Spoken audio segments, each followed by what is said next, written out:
Holmes, look. There's been an accident at the house. Please, miss, please give me the key so I can unlock you. Be sensible, Doreen. This nonsense is getting you nowhere. I demand to be arrested. Now, just what's going on here? This young lady, Doctor. Oh, hello, Mr. Holmes. Ah, good day, Wilkins. She's a Suffragette. We demand that women be given the right to vote. Yes. She and some other suffragettes invaded the home of the Honourable Chauncey Pimpleton and started a demonstration. Pimpleton? Why, he's a member of Parliament, lives just round the corner. That's him, sir. We were getting them to move on, and this young lady broke loose and chained herself here, sir. But why did you do it, miss? Because we want equal rights for women. That's why. Yes, but I don't see how chaining yourself to iron railings is going to obtain for you. You wouldn't understand. You're a man. She probably wants to wear trousers, too. If I wanted to, I would. Mr. Holmes, can you get her loose? She slipped the key of the handcuffs down her... We're waiting for a hacksaw now, sir. That's right, a hacksaw. Hack me to pieces while you're at it. I'm only a woman. I believe I can help you. I don't want any help. She wants to vote. Now go on home and cook your old man his supper. Now arrest me. I insist upon it. I'll leave her in your hands, if I may, Mr. Holmes. Coward! You'd arrest me if I was a man. Mr. Holmes, may we impose upon you? I somehow have the impression you already have. Won't you come up?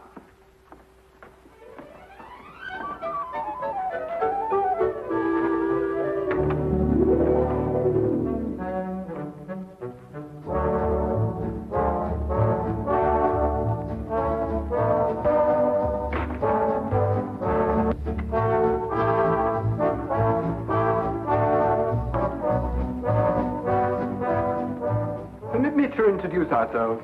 This is my fiancée, Miss Doreen Meredith. First secretary to give the women the vote. I'm delighted to meet you, Miss Meredith. And I'm Henry Travers, personal secretary to Mr. Pimpleton. Oh, yes. I seem to remember that it was Mr. Pimpleton who led the attack on the suffragette bill in the House the other day when it was defeated. And very, very resoundingly defeated. Yes, that old stuffed shirt. He'll be sorry. I wish you'd get out of this Give Women the Vote League, Doreen. It's dangerous. Yes, I can see that it has its inconveniences, Mr. Travers, but I don't really believe that it's dangerous. Would you call bombs dangerous, Mr. Holmes? Good heavens, are they using bombs now? Oh, just a teeny one. Boris and I made it to blow up a lion. My dear young lady, you don't blow up a lion, you shoot it. Who is Boris? An anarchist. An anarchist. He's an old dear who wouldn't hurt a fly. Blowing up lions, anarchists. Sometimes I don't know where modern England's going. Well, perhaps Miss Meredith might be good enough to indicate that direction for us. Well, it all began at the meeting of the Give the Women the Vote League. Miss Agatha Axton, our president, was presiding. Quiet, ladies, quiet. I call this meeting of the council in order to consider our next step in view of the defeat we suffered last week. As you know, the Honourable... Honourable... Bosh. Even if he is my cousin. Well, anyway, Chauncey Pimpleton rallied the anti-women forces in Parliament and defeated our bill by the narrow margin of 347 to 1. Boo! Down Pimpleton! Boo! Pimpleton! We've got to do something, ladies. We're not making enough noise in the world. What would Joan of Arc do? What would Catherine of Russia do? They would attack. They would blow up something. Blow up something? How do you do that? I don't know, but they would do it. Don't bombs blow up things? I think they do. Let's buy a bomb. Where can you buy one? I've never heard of a bomb shop. We could make one. I'll make one. Can you? I don't know. I've never tried. I'll get a book. Good. But, What shall we explode? Let's explode a lion. Wonderful. We'll explode a lion. A very small one, of course. Well, anyway, I didn't know how to make a bomb. So, So she advertised in the Times. Wanted, a person who knows how to make a bomb. Oh, yes, yes. Dr. Watson and I read the advertisement. We tried to decipher it under the impression that it was a code. Never occurred to us for a moment that it meant what it said. well, anyway, Boris answered it. Yes, that's right. I am the person who makes a bomb. Sit down.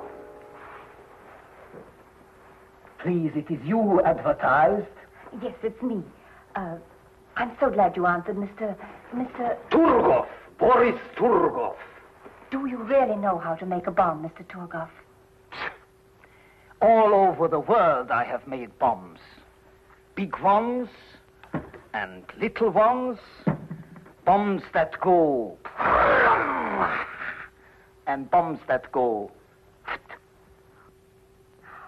Well, you must understand, we don't want to hurt anyone. We just want to blow up one of the lions in Trafalgar Square. I think a little bomb would do, one that goes...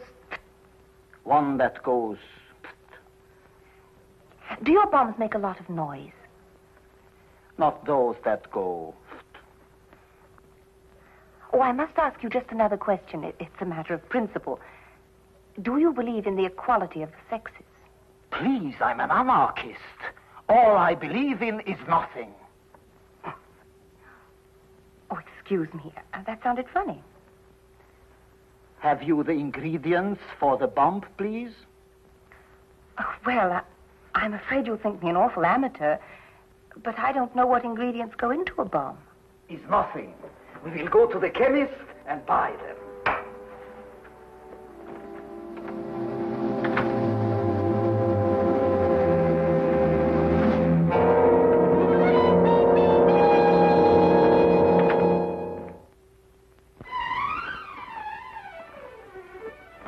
There you are, sir. Everything you ordered.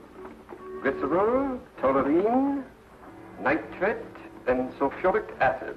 Oh, yes, and gun cotton. Yes, ma'am. Be careful, though. You could make a bomb with what you have here. Good day. Good day.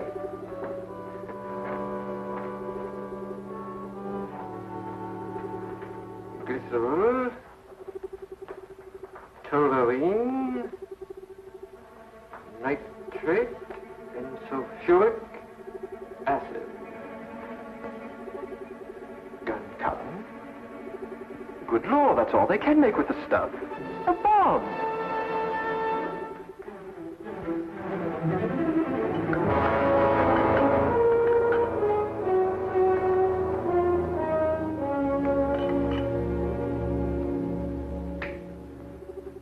It's clever, no? A green croquet ball. Who would suspect a green croquet ball? Well, I'm sure I wouldn't. Like this, it unscrews in half. Are you sure it'll work? With a trigger, yes. With no trigger, no. A trigger I must put in. Have you bought some wire, please? Oh, no, I'm afraid I forgot. Would a hairpin be all right?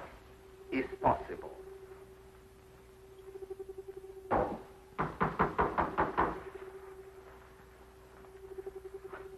Hello, darling.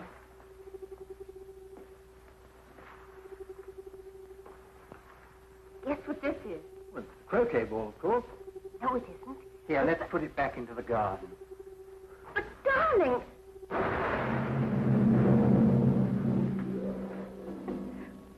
Well, fortunately, Boris made the wrong formula. It was only a small explosion.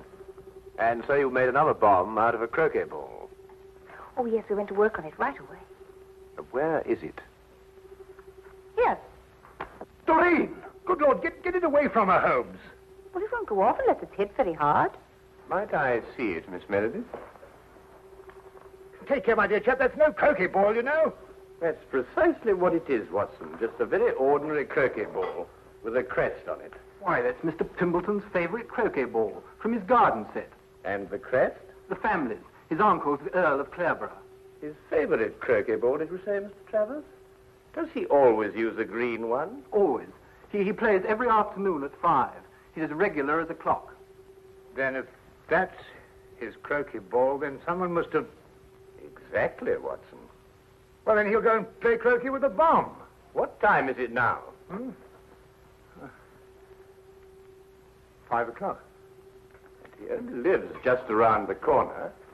If he's as punctual as Mr. Travers says he is...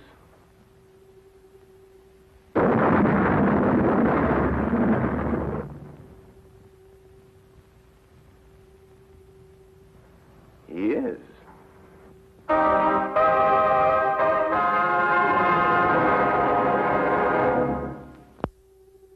He was standing here when it happened.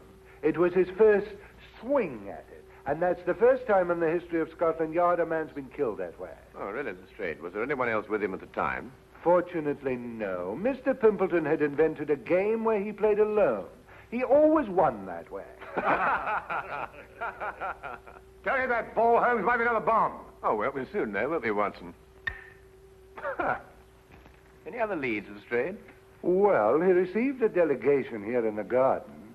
Oh, yes, I seem to have heard something about that. Yes, a girl named Doreen Meredith presented him with a suffragette's petition. Oh, really? Doreen Meredith. Yeah, lovely name. Yes, it is rather. Lestrade, do you believe the ladies blew him up because he defeated their petition in the House? Here, let me have a go at this. Well, you know these suffragettes, they're capable of anything. These wickets aren't in line, you know. No, it's not that, Lestrade. Your swing is wrong. Look. But nevertheless, bombing seems a bit drastic even for suffragettes. So is this business of their wanting a vote. Well, why not give them the vote? They couldn't do any worse with it than we have. Oh, hello, sir. This is Mr. Travers, Mr. Pimpleton's private secretary. Mr. Holmes, Dr. Watson.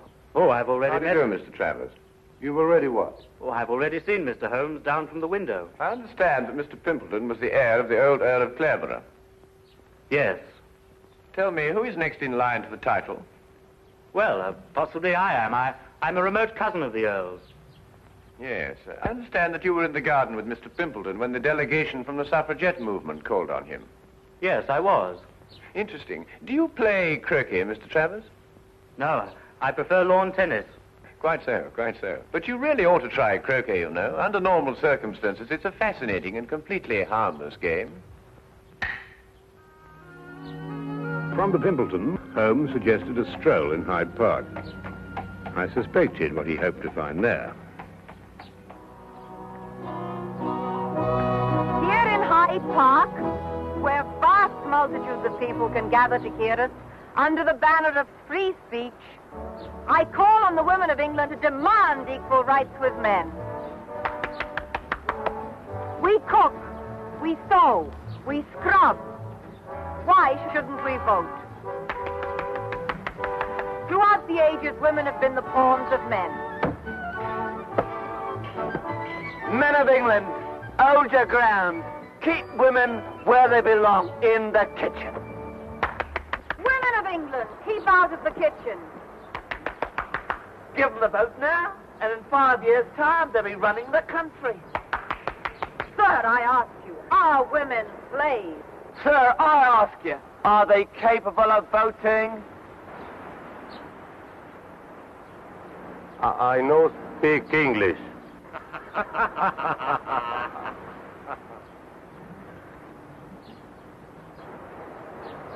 Haven't you got anything better to do? You...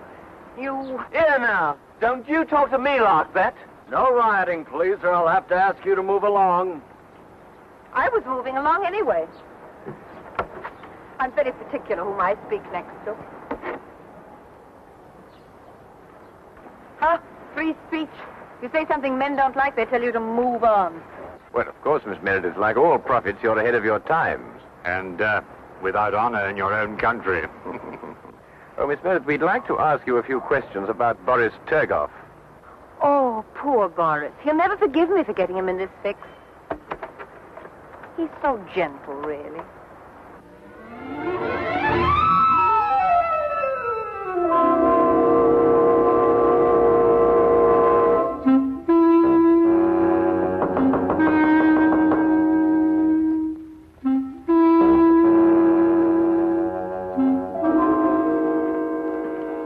You there.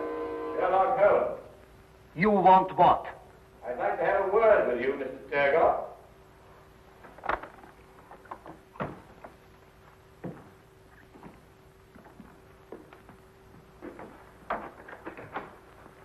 This is my good friend, Dr. Watson. I'm told you manufacture bombs, Mr. Turgoff. All kinds. Long fuse, short fuse. Did you make only one bomb for Miss Meredith? Oh, you know of that one. Well, 2 bombs I make for her, but one her young man sets off. Accidentally. He says. do you know where this other bomb blew up? Yes, in Mr. Pimpleton's garden. Not the first time that the Turgoff bomb goes off in the wrong place. Can you explain how the bomb became substituted for the croquet ball? No, I do not go inside the house. I wait outside. Then the police come. And when the police come, Turgoff goes. Always. Without exception. I see. Miss Meredith tells me that you sent it to someone who makes little bags in which to carry bombs. Yes, a friend of mine I have who makes bomb bags. Who is he and where does he live? A Greek named Chen Ten Young. He lives in Soho at 22 Flower Street. A Greek named Chen Ten Young? He says he's a Greek. Am I to call him a liar? Thank you very much, Mr. Turgoff. Come, Watson.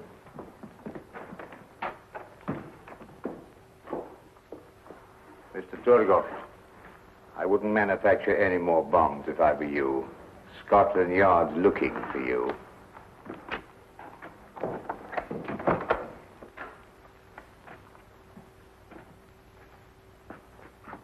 What? No more bombs? What am I to make then? Paper bags filled with air, maybe? Paper bags.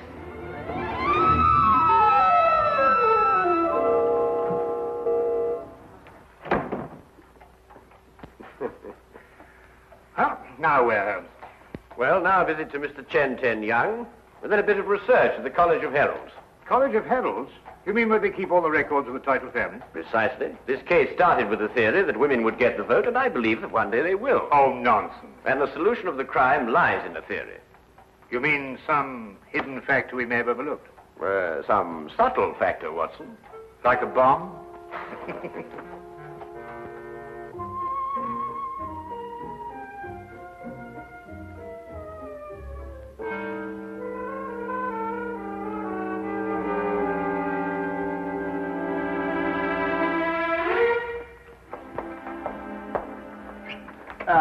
Holmes. Dr. Watson? Isn't it a wonderful day? Yes, that's straight. You look very pleased with yourself. I am, Holmes, I am. I'm going to give you a sample of Scotland Yard at work. No magnifying glasses, just plain, ordinary police routine. Excuse me, Dr. Watson. Send him in, Wilkins. Very good, sir. Send who in? All the people connected with this bomb business. Miss Exton, will you sit here, please? Miss Meredith, will you sit over there? Mr. Turgoff. This, Mr. Holmes, is Miss Doreen Meredith, the young lady who presented the suffragettes' petition to Mr. Pimpleton. We found set up in her kitchen a laboratory. She's been making bombs. I do not deny it. I told you we were going to blow up a lion. A liar? Oh, come now, Miss Meredith. We were also able to nab her confederate, this man, Boris Turgoff, an anarchist. He makes bombs, too. The Turgoff bomb, it is famous. Wilkins, send in Chen Ten Young, will you? Very good, sir. Chen Ten Young is a naturalized Greek born in Brazil of Chinese parents. He makes little bags for carrying bombs. Fascinating occupation.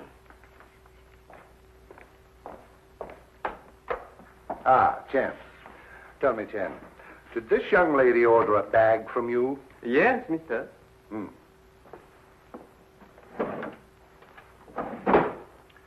Did you make this bag? Yes, mister. 5 shillings 6 pence. That is all, but on price. I see. Well, there it is, Holmes. There you are. An open and shut case. Miss Meredith killed Pimpleton because he was anti-suffragette. Ingenious, Lestrade. Really quite ingenious. You know there's only one thing wrong with it. What? Neither Miss Meredith nor Mr. Torgoff are guilty. Oh, I didn't expect you to agree with me. You never have. Well, not always, Lestrade, but sometimes, you know, sometimes. However, in this case, the real murderer killed Pimpleton for one reason, and one reason only. To be next in line to the title of the Earl of Clareborough. Well, who is next in line? Look here, Mr. Holmes, you trying to imply that I... Miss Meredith, after it was decided at your suffragette meeting to blow up a lion, who invited you to Mr. Pimpleton's house? Why, Agatha. We had to decide about the lion. Did you carry the bomb? Yes, in the bomb bag. Where? Wait a minute. This gentleman had access to it, too. Together with this lady. What does that mean? It's an intriguing title, Clareborough. First created in 1417, it has an unusual clause in its charter. Once, and only once, may the title pass to a female, if the female be next in line. That would automatically make her a countess. So far, that hasn't happened in the history of the title, until now. Well, I'm the next male member of the family. Except for Agatha, she's older than I am. I refuse to sit here and... Watson! Thank you.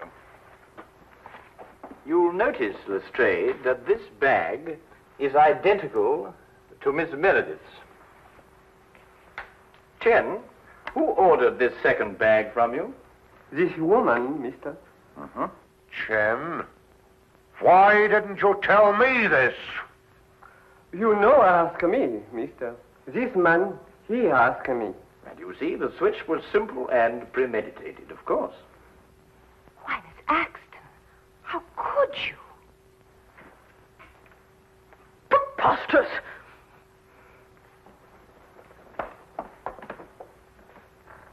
Anyway, young man, you had no right to come into my house and get that handbag.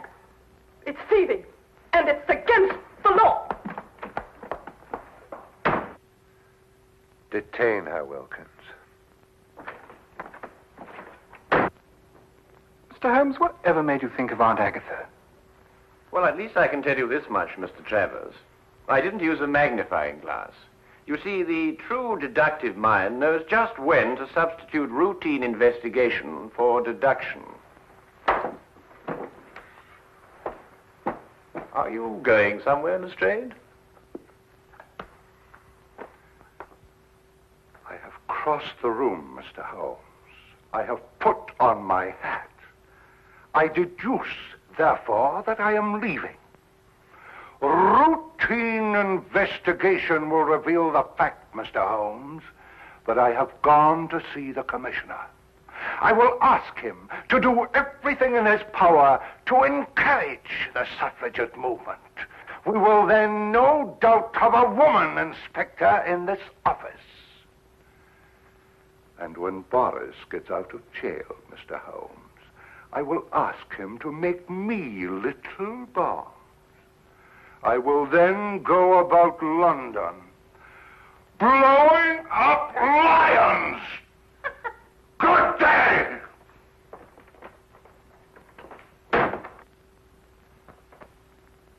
You know, Holmes, I've been worried about his complexion lately. I think Lestrade needs a rest. Yes, Watson, yes, I'm inclined to agree.